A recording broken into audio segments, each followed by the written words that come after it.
구원의 은혜, 사명의 은혜인 유아 세례라는 제목으로 하나님 말씀 증거하도록 하겠습니다. 오래전에 어느 젊은 성도님 가정에 첫째 아이가 태어났습니다. 그리고 몇 해 후에 둘째 아이가 태어나고 또 몇 년 후에 셋째가 태어났는데 그런데 그 가정이 유아 세례를 받지 않고 있었습니다. 그래서 제가 그분들에게 유아 세례를 받지 않는 어떤 이유가 있는지 여쭈어 보았습니다. 그러자 그분들이 저에게 목사님, 아무것도 모르는 아기가 세례를 받는 것은 바람직하지 않은 것 같습니다. 나중에 이 아이들이 스스로 믿음을 고백할 수 있는 나이가 되었을 때 자신들의 신앙 고백으로 세례를 받는 것이 성경적인 것으로 생각되어 유아 세례를 받지 않고 있습니다 라고 대답하셨습니다. 저는 그 대답을 들은 후 세례에 관한 그분들의 생각을 존중했기 때문에 유아 세례를 더 이상 권면하지 않았습니다. 그렇게 생각하는 가정이 있으시다면, 성도님들이 있다면 나중에 아이가 장성한 후에 유아 세례를 받아도 되는 것이죠. 유아 세례에 대해서 부정적으로 보는 사람들이 의외로 많습니다. 우리는 유아 세례를 베푸는 교회에서 이렇게 계속 신앙생활을 해오고 있기 때문에 유아 세례에 대한 별다른 반대 의견을 듣지 못하는데, 이 바깥에는 유아 세례에 대해 부정적으로 보는 분들이 참 많습니다. 장로교 안에서도 유아 세례가 성경적이지 못하다라고 말씀하는 분들이 있기도 합니다. 유아 세례를 반대하는 분들 중에는 아주 훌륭한 목회자와 또 신학자들도 있습니다. 예를 들면 우리나라 한국에서 많은 목회자들이 좋아하는 로이드 존스 목사님도 유아 세례를 부정했었고, 또 존 파이퍼 목사님 같은 분도 유아 세례를 반대합니다. 저는 유아 세례를 반대하는 교단이나 신학자와 목사님들에 대해 큰 반감이 없습니다. 기복신앙을 가르치고 그런 어떤 예수님 믿으면 이게 잘 되고 너무 그런 식으로 가르치는 분들에 대한 반감이 있어요. 그분들을 비판하기도 합니다. 그러나 그런 것과는 다르게 유아 세례를 반대하는 가르침을 하고 있는 교단이나 신학자 목사님들에 대해서는 제가 큰 반감이 없습니다. 물론 그분들이 유아 세례에 대해서 너무 심하게 비판할 때에는 저도 기분이 좋지는 않습니다. 그러나 저는 유아 세례를 반대하는 분들을 비판할 마음이 없다는 겁니다. 그리고 만일 우리 교회에서 유아 세례를 받지 않고 아이가 성장하여 스스로의 신앙 고백을 통해 세례를 받게 하겠다라고 말씀하는 성도님들 가정이 있다면 저는 그분에게 유아 세례를 받으시라고 더 권면하지는 않을 것 같습니다. 그런데 제가 유아 세례를 가볍게 생각하기 때문에 어떤 분이 받지 않겠다고 했을 때 그걸 그냥 제가 뒤로 물러서게 되는 것이 아닙니다. 저는 유아 세례를 아주 중요하게 생각합니다.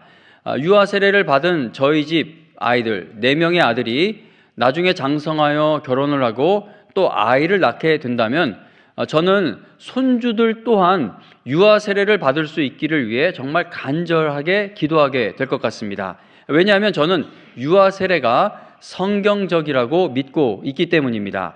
우리가 성경 말씀을 근거로 하여 신앙생활하는 것이 참 중요합니다. 그러니까 아무리 열심히 신앙생활을 하고 있어도 열심을 내고 있는 것에 동기가 잘못되어 있다면 그 열심은 아무 소용이 없는 것이 되어버리기 때문이죠. 좀 예를 들어보자면 신약 성경에 보면 성경 전체를 보면 헌금을 드리는 것은 분명히 하나님이 기뻐하시는 일입니다. 그러나 어떤 성도가 하나님께 1,000만 원을 드려서 1억 원을 벌게 되기를 바라는 마음으로 헌금을 한다면 하나님은 그 헌금을 기뻐하지 않으실 것입니다. 근데 우리가 생각할 땐 이렇게 생각할 수도 있다는 것이죠.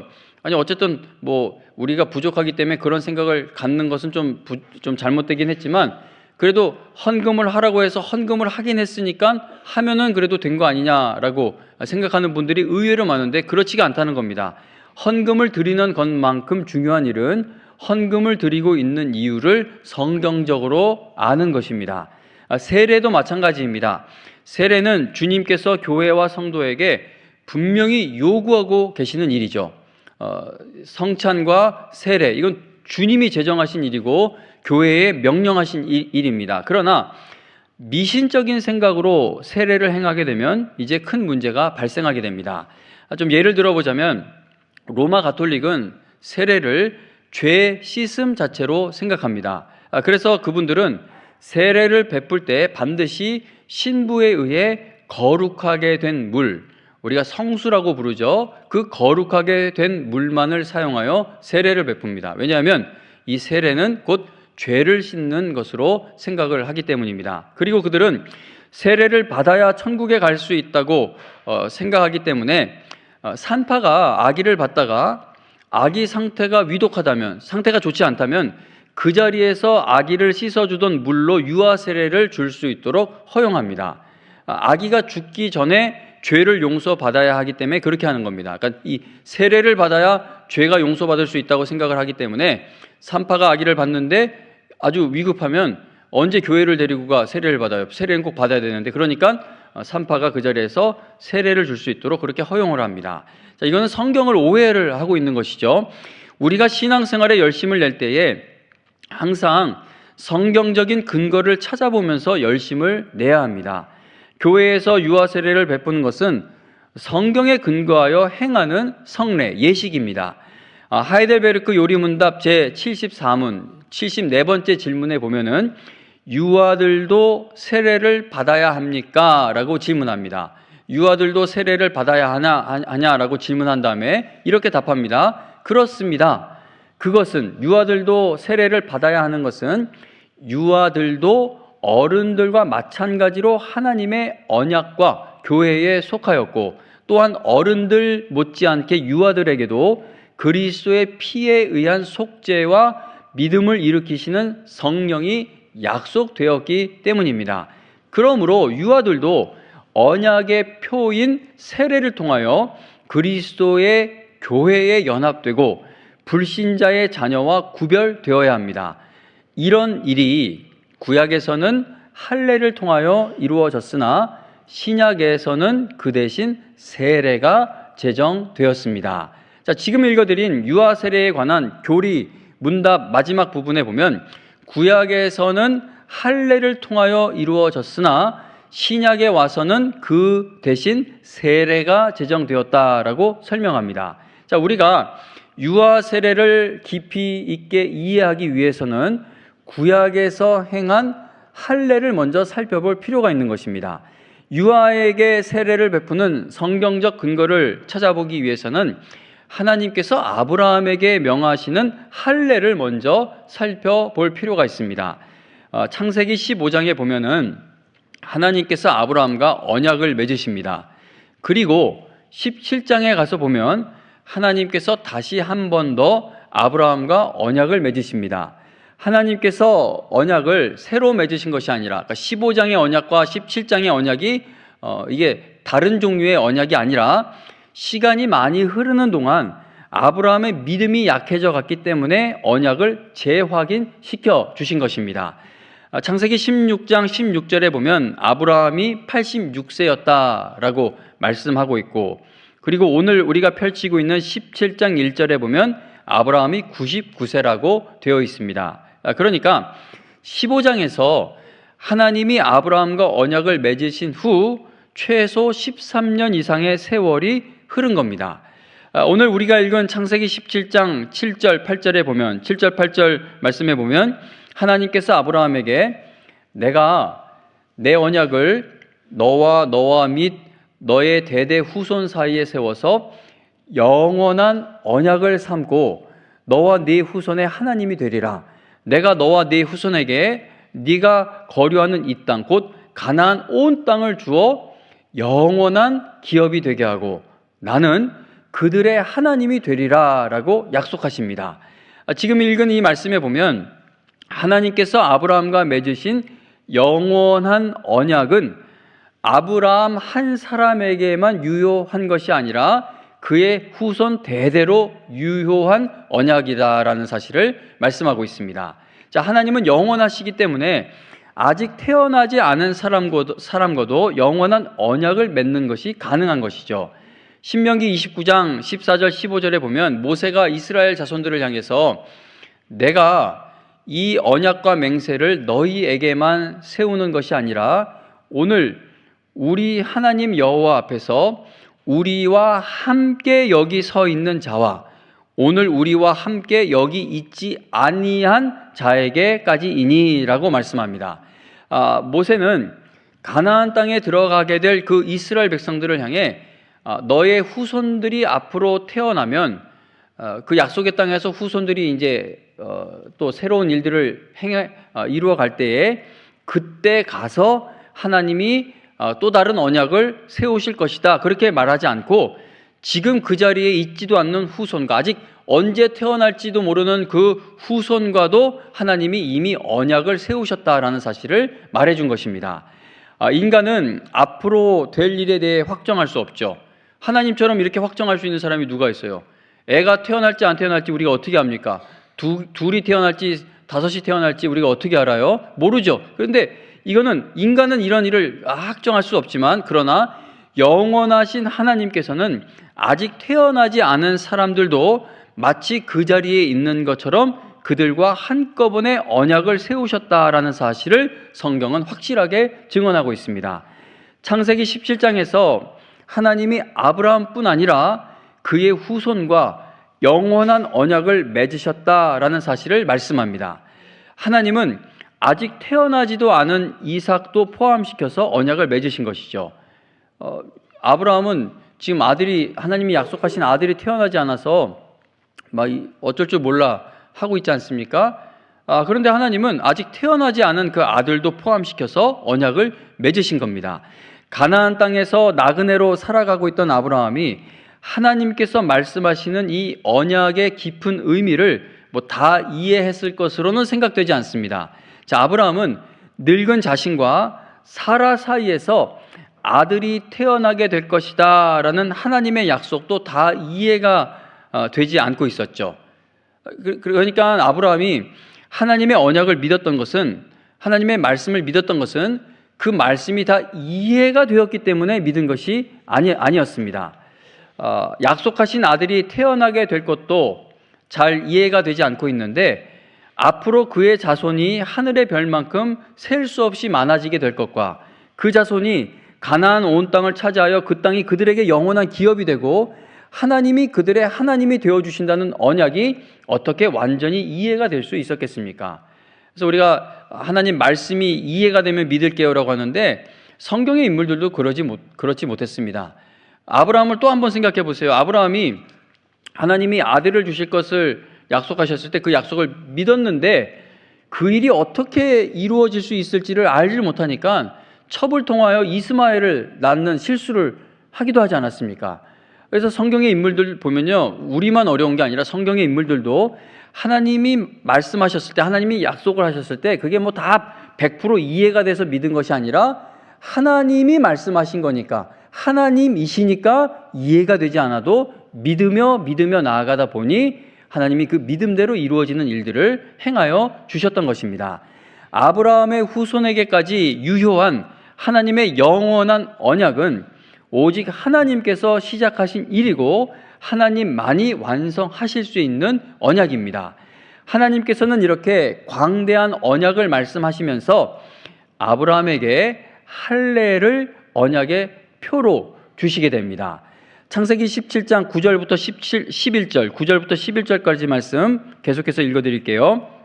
하나님이 또 아브라함에게 이르시되 그런즉 너는 내 언약을 지키고 너의 후손도 대대로 지키라. 너희 중 남자는 다 할례를 받으라.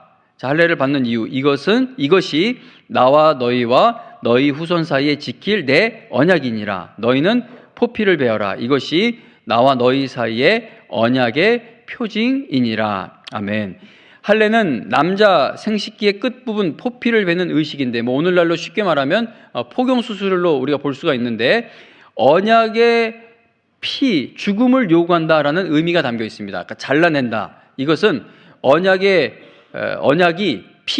이 언약에는 죽음을 요구하는 것이 담겨 있다라는 것이 이 할례를 통해 나타나게 됩니다. 그리고 이 잘라내는 것을 통해 인간에게서 나오는 모든 것이 죄와 죽음이다라는 교훈을 내포하고 있기도 합니다. 이게 설명이 어렵죠. 근데 오늘은 이 할례에 관해 이 자세한 설명을 하는 시간이 아니니까 이건 좀 급하게 넘어가도록 하겠습니다. 신명기 10장 16절에 보면 모세는 이스라엘 백성들에게 너희는 마음에 할례를 행하고 다시는 목을 곧게 하지 말라라고 말합니다. 그러니까 이스라엘 백성들이 하나님 앞에서 마음을 완악하게 하는 일들을 되풀이했는데 모세와 선지자들은 그러한 마음을 잘라내는 것이 참된 할례라고 가르쳤습니다. 그러니까 완악한 마음에 할례를 행하라. 그러니까 잘라내라는 의미를 이렇게 사용한 것을 보면 이 몸의 한 부분을 잘라내는 것은 인간에게서 나오는 모든 것이 죄와 죽음이다라는 그러한 교훈을 내포하고 있는 것으로 볼 수가 있다는 겁니다. 자, 이처럼 신체의 일부를 잘라내는 할례는 우리의 옛사람 전체를 벗어버려야 한다라는 사실을 깨닫게 해주기 위한 그러한 예식이었다라는 사실을 성경은 말씀하고 있는 것이죠. 골로새서 2장 11절에 보면 바울 사도는 세례를 그리스도의 할례라고 그렇게 표현을 하면서 육적 몸을 벗는 것이라고 말씀합니다. 어려운 말씀인데 골로새서 2장을 한번 찾아볼게요. 성경 찾는 게 어렵지 않으신 분들은 신약 성경 골로새서 2장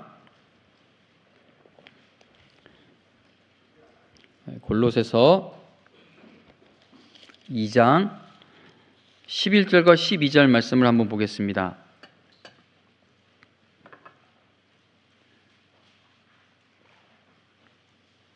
골로새서 2장 11절 12절 말씀, 신약성경 326페이지 골로새서 2장 11절 12절 말씀 읽어드릴게요. 또 그 안에서 너희가 손으로 하지 아니한 할례를 받았으니, 자, 손으로 하지 아니한 할례를 받았다고 하면서 곧 육의 몸을 벗는 것이요 그리스도의 할례니라. 자, 그러면서 12절에서 하는 말이 너희가 세례로 그리스도와 함께 장사되고 또 죽은 자들 가운데서 그를 일으키신 하나님의 역사를 믿음으로 말미암아 그 안에서 함께 일으키심을 받았느니라. 아멘. 자, 지금 읽은 말씀이 이해하기가 어렵죠. 뭐 이해하시는 분들도 계실 수도 있지만 제가 생각할 땐 대부분의 여기 계신 분들이 지금 읽은 이 말씀을 단번에 이해하는 것이 결코 쉽지 않으실 줄로 압니다. 자, 그러나 우리가 이 말씀을 다 이해하지 못한다 하더라도 이 어려운 말씀을 통해 지금 한 가지 알 수 있는 것은 구약에서는 언약의 표식이 할례를 통하여 나타났는데 신약에서는 세례가 그 자리를 차지하게 되었다라는 사실입니다. 자, 할례는 손으로 받는 건데 11절에 보면 너희가 손으로 하지 아니한 할례를 받았다. 이제 그렇게 쭉 이야기하면서 그리스도의 할례다라고 하더니 12절에 가서 너희가 세례로 그리스도와 함께 장사되고 그러면서 그렇게 말씀을 이어갑니다. 그러니까 우리가 이 말씀을 이해하기는 쉽진 않아요. 그러나 이 성경에서 이 할례와 세례를 같이 사용하고 있는 것을 볼 때에 구약에서 언약의 표식이 할례를 통해 나타났다면 신약에서는 세례가 이제 그 자리를 차지하게 되었다라는 사실을 알 수 있다는 겁니다. 자, 하나님께서는 아브라함과 영원한 언약을 맺으시면서 8일 된 남자아이에게 할례를 주도록 하셨습니다. 할례를 받는 아기는 할례에 어떤 의미가 있는지 전혀 알지도 못한 채 받는 것이죠. 신앙 고백을 했기 때문에 할례를 받았던 것이 아닙니다. 이 아기가 아멘 했다라고 하면서 주는 것이 할례가 아니었죠.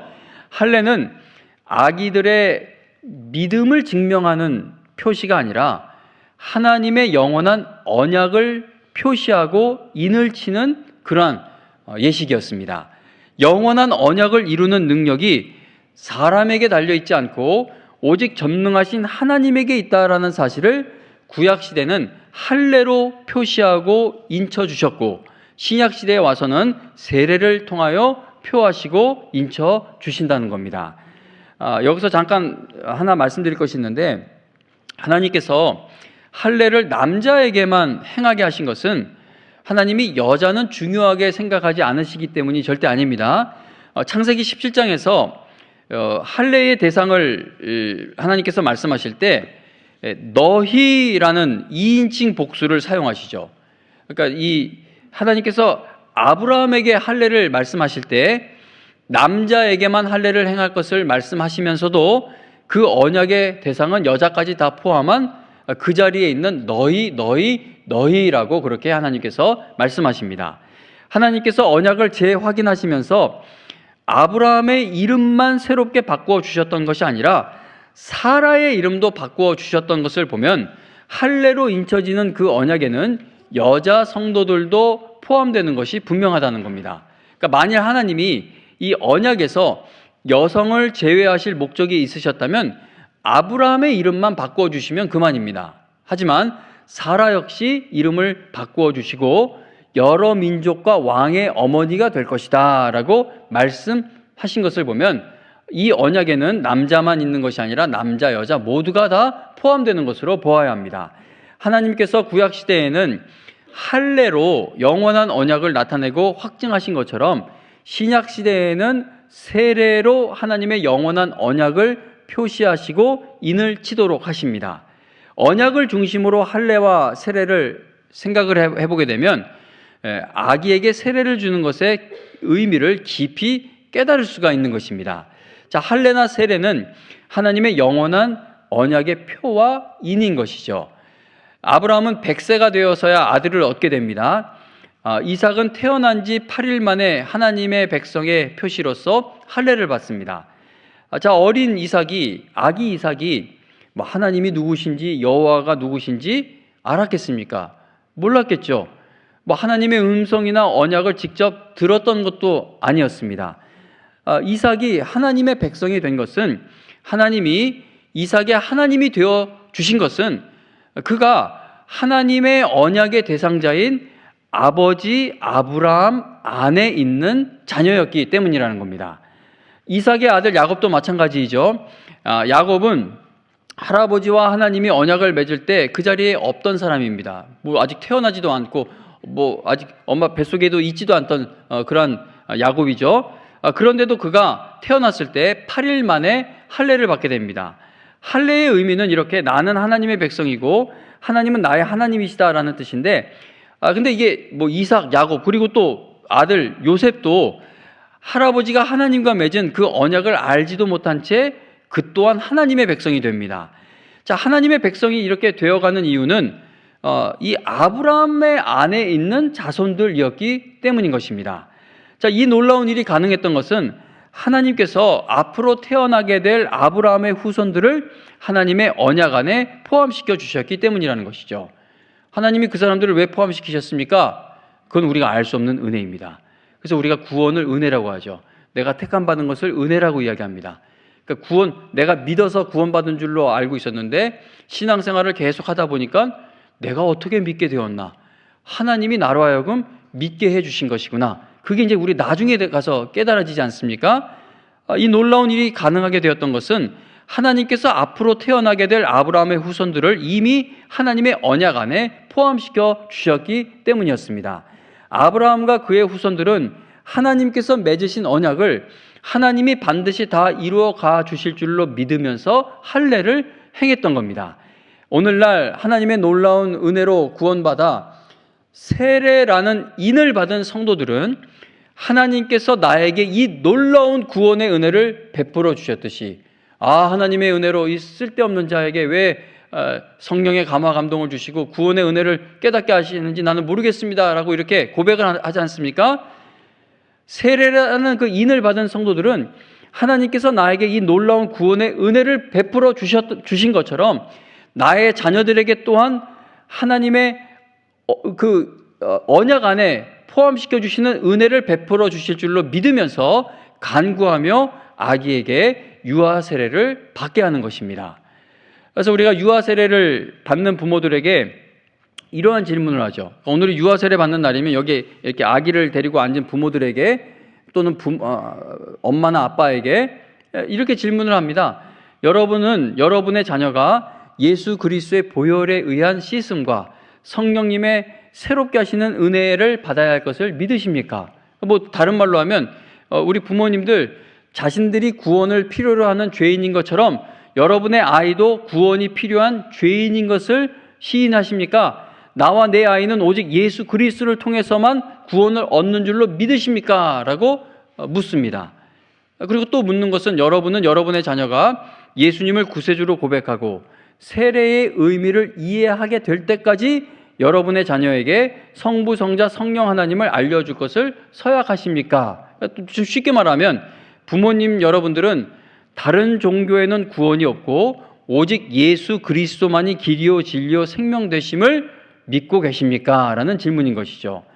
그렇게 질문을 여러 개를 물어요. 그래서 또 하나 묻게 되는 것은 그 아이에게 신앙이 전수되도록 주일 성수의 모범을 보이며 기도하는 삶과 하나님의 말씀을 가까이 하는 삶과 하나님의 뜻에 순종하는 삶에 있어 모범을 보이는 부모가 되실 것을 약속합니까?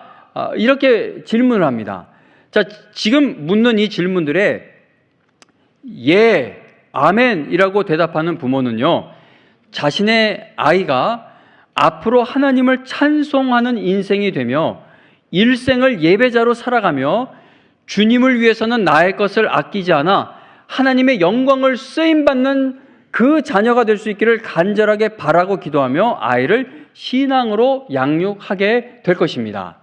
자, 그러나 부모에게 지금 이 질문에 대한 대답을 할 수 있는 믿음이 없다면, 여기에 네, 아멘 할 수 있는 그 믿음이 없는 부모라면 아이를 어떻게 하나님의 언약 안에 있는 백성으로 성장하기를 간절하게 바라면서 믿음으로 아이를 양육할 수 있겠습니까? 만약에 아브라함이 아이에게 할례를 베풀어야 하는 그 의미를 알지를 못하는 사람이었다면 그 아이를 통해 하나님이 이루실 일을 어떻게 기대하는 아버지가 되고 할아버지가 될 수 있었겠습니까? 다시 말하면 믿음이 없는 부모가 아이에게 유아 세례를 베풀며 하나님과 교회 앞에서 세례 문답, 이 질문들에 예라고 대답하는 것은 매우 심각한 일이 될 수 있다는 겁니다. 만일 유아 세례가 어떤 사람들의 주장처럼 성경을 오해한 것에서 시작된 성례이거나 또는 인간의 생각만으로 만들어낸 예식이라면 저는 유아 세례 받기를 원하는 모든 분들에게 아무것도 묻거나 확인할 필요가 없이 그냥 유아 세례를 베풀고 함께 기뻐하면 될 것입니다. 그러나 성경에서 말씀하고 있는 이 세례의 의미를 살펴볼 때 세례는 목사가 자기 마음대로 주고 말고 할 수 있는 그러한 일이 아닌 것이죠. 하나님의 은혜로 구원받은 부모가 하나님께서 나의 자녀에게도 구원의 은혜를 베풀어 주실 줄로 믿으며 그 아이에게 베푸는 것이 유아 세례여야 한다는 겁니다. 저에게 아들이 넷 있어요. 아들을 몇 명을 더 낳던 저와 아내 사이에서 태어나는 아이는 죄인입니다. 죄인 한 명이 더 세상에 태어나게 되는 것이죠. 지난달인가 몇 주 전인지 기억이 안 나는데 가끔 아이들에게 물어요. 나는 너희가 정말 예수님 믿는 사람이 되면 좋겠다. 그러면 애들이 이상하다는 듯이 노려보기도 하죠. 교회 잘 다니고 있는데 저런 이상한 말을 한다고. 나 교회 지난주도 가지 않았냐고. 밥 먹을 때 기도도 하지 않냐고. 아는데 정말 예수님이 나의 구세주인 것이 신앙의 고백으로 나와야 한다 그러면 그게 무슨 말인지 못 알아들어요, 아직. 그게 무슨 의미인지 알아들을 수 있는 신앙이 되어야 하는 것이죠. 유아 세례는 부모와 교회가 그 아이를 신앙 안에서 키울 것을 약속하는 것을 전제로 행해지는 의식인 겁니다. 만일 유아 세례가 신앙 교육과 분리가 된다면, 유아 세례를 받았는데 아이에게 아무 신앙의 교육을 시키지 않는 부모가 된다면 그 세례는 전혀 의미가 없는 것이 되어버린다는 겁니다. 유아 세례는 믿음의 부모가 자신의 아이가 하나님의 은혜 가운데 있음을 믿으며 그 아이를 세상과 구별된 하나님의 자녀로 양육하겠다고 이 공적으로 선언하는 것과 같은 일인 것입니다. 부모와 교회의 신앙교육과 기도를 힘입어 성장한 아이가 이제 14살, 15살 되어 입교 예식을 행하여 자신의 신앙을 교회 앞에서 공적으로 고백하게 될 때까지 우리는 힘을 다해야 한다는 것이죠. 그 박윤선 목사님은 유아 세례를 받는 부모의 책임에 대해서 이야기하면서 어느 부모든지 유아 세례로 하여금 세례를 받게 한 다음, 아기에게 유아 세례를 받게 한 다음 그의 신앙생활을 도와주지 않는다면 그 부모된 자에게 죄책이 돌아간다라고 말하였습니다. 제가 오래전에 중고등부를 섬길 때 이제 입교를 앞두고 입교식에 참여할 아이들을 이렇게 모읍니다. 자, 입교할 학생들 손을 들어보라고 하면은 너무나 가슴 아팠던 게 자기가 유아 세례를 받았는지도 모르는 학생들이 자주 있었습니다. 그 모습을 볼 때 막 제 자신을 자책하게 되죠. 이 교회가 제대로 가르치고 있는 것인가? 유아 세례는 1살, 2살 때 받는 건데 13년, 14년, 15년이라는 세월 동안 그 유아 세례를 받은 것의 의미를 교회는 한 번도 가르치지 않은 것인가? 유아 세례를 준 그 부모는 아이에게 어떠한 신앙의 교육을 시켜온 것인가? 이 교회는 과연 아이들에게 유아 세례를 주는 것을 이 구약 창세기에서부터 하나님이 작정하시고 진행시키셔서 신약에 와서 예수 그리스도의 죽음과 부활을 통해 우리에게 세례를 허락하신 이 귀한 것을 우리에겐 그냥 하나의 예식으로 그냥 백일잔치 하듯이 돌잔치 하듯이 그렇게 끝내버리고 있지는 않은가, 그 생각을 하며 참 마음이 아프고 또 두려울 때가 많습니다.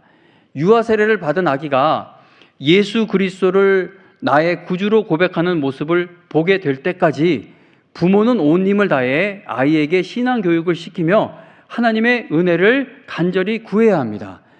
교회 또한 유아 세례를 받은 그 아기가 예수님을 만날 수 있도록 온 힘을 다해 교육하며 하나님의 은혜를 계속 구해야 하는 책임이 있는 것입니다. 그리고 유아 세례를 받은 그 아기가 14살, 15살이 되어 입교식에 참여하는 모습을 우리가 보게 될 때에 우리는 모두 함께 크게 감격하며 하나님께 큰 감사를 올려드릴 수 있어야 한다는 겁니다. 그 유아 세례 관련해서 이제 말씀을 준비하면서 어느 목사님 책을 읽는데 그 목사님이 그런 얘기를, 자기 경험을 이야기를 하더라고요. 자기는 유아 세례를 받지 않고 직접 세례를 받았고 친구들은 유아 세례를 받은 친구들이었기 때문에 입교를 했다고 합니다. 그런데 그 성례식이 있는 당일날 보니까 입교식 하는 아이들은 질문 몇 개 하더니 그냥 끝나고 앉아버리더래요. 근데 세례를 받는 자기는 막 사람들이 막 환영해주고 꽃도 갖다 주고 막 온갖 환영을 해주니까 유아 세례 받은 친구들이 자기를 너무나 부러워하더라라고 그렇게 이야기하는 것을 보았는데, 그래서는 안 되죠.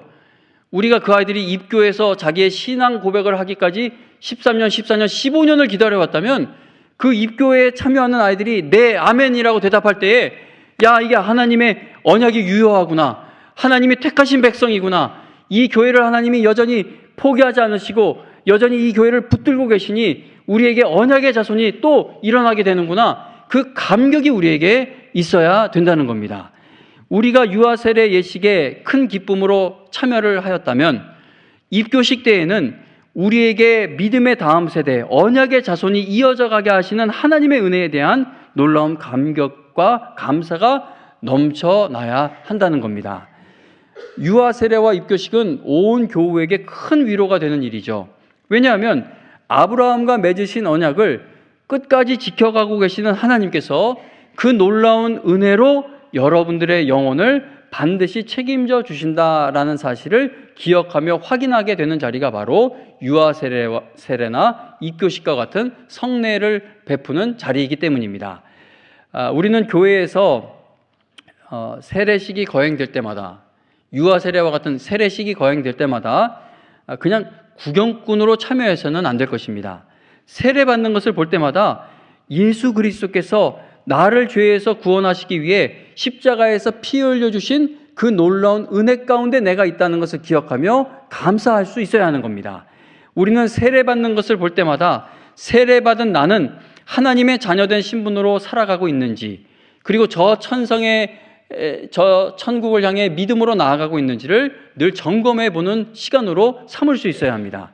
우리는 유아 세례식에 참여할 때마다 우리가 구원받은 은혜를 기억하고 또 유아 세례 받는 그 영혼들을 주님께 인도해야 하는 귀한 사명을 받았다, 그 사명의 은혜를 받았다라는 사실을 기억할 필요가 있다는 것입니다.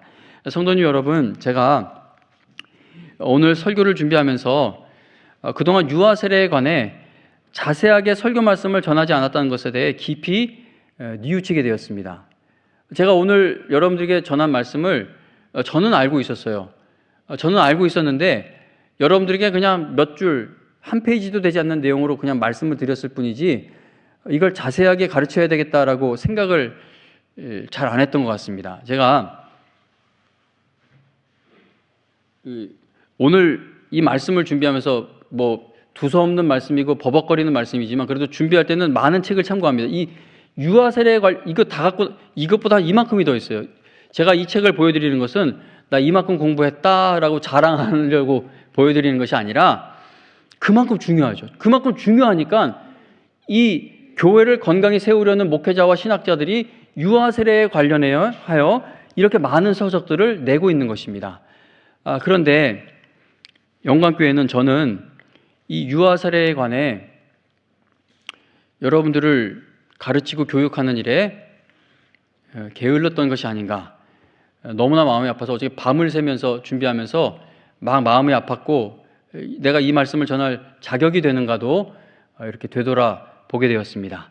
그래서 새로운 숙제가 생긴 것이죠. 내년이든 내후년이든 유아 세례 교육을 그냥 뭐 한두 주 안에 끝낼 것이 아니라 6주, 7주, 8주 아예 아기가 태어나기 전부터 그 부부들을 붙들고 이 세례 교육을 해야 하는 게 아닌가 그렇게 생각을 해보게 되었습니다. 성도님 여러분, 이 일을 놓고 기도해 주셔야 하는 것이 교회는 점점 쇠퇴해가고 있다는 것이 통계적으로 나오고 있죠.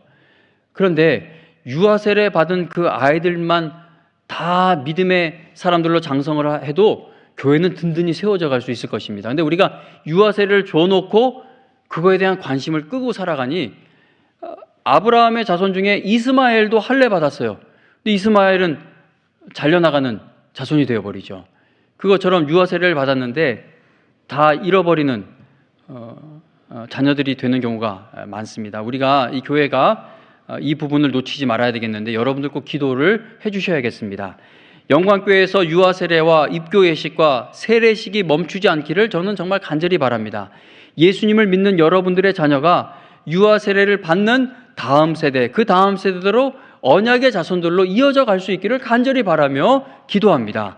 세례식을 통하여 하나님의 언약 안에 들어오게 되는 영혼들을 여러분들이 보게 되실 때마다 여러분 모두 내가 얼마나 놀라운 하나님의 언약 안에 있는지를 늘 기억하시고 하나님께서 시작하신 구원이니 하나님께서 영원히 책임져 주신다는 사실을 굳게 붙들어 더욱 담대한 믿음으로 살아가게 되시기를 주님의 이름으로 축원합니다.